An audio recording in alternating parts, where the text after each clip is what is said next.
नवीन वर्षानिमित्त बुद्धीची भूक भागवण्यासाठी मित्राने ही सगळी पुस्तकं गिफ्ट केलेत. त्या पुस्तकाबदली तुम्हाला माहिती देतो. पहिलं आहे सह्याद्रीची आर्तहा, की सह्याद्री का महत्त्वाचं आहे आणि आपल्याला त्याची गरज आहे की त्याला आपली गरज आहे. ह्या प्रश्नाचं उत्तर तुम्हाला या पुस्तकातून कळेल. माधव गाडगिळांनी लिहिलेलं पुस्तक आहे. औषधी वनस्पती, प्रत्येक झाडामध्ये औषधी गुण असतात. ते कोणते, काय, हे फील्ड गाईड म्हणून वापरण्यासारखं पुस्तक आहे. आपला भारत देश हा तलावांचा देश होता आणि आपले पूर्वज प्रत्येक थेंब वाचत होते. तर आज भी खारे हे तलाव या पुस्तकात त्याची तुम्हाला माहिती मिळते. ॲना आणि सयामचा राजा, एक शिक्षिका पूर्ण देश गुलामगिरीतून कसा बाहेर काढते, हे या पुस्तकात सुंदर पद्धतीने वर्णन केलेलं आहे. लज्जा गौरी माझ्या आवडीचं पुस्तक. याच्यामध्ये ज्याप्रमाणे आपण शिवलिंगाची पूजा करतो त्याप्रमाणे भारतात वेगवेगळ्या ठिकाणी अनेक नग्न देवींच्या मूर्त्या आहेत. त्यांचं पूजन का केलं जातं याबद्दलची माहिती यात मिळते.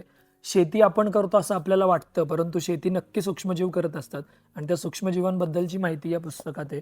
बृहत सहदेव भाडळी या पुस्तकामध्ये तुम्हाला पावसाचा आणि नक्षत्रांचा अभ्यास करून पावसाचा अंदाज करता येतो.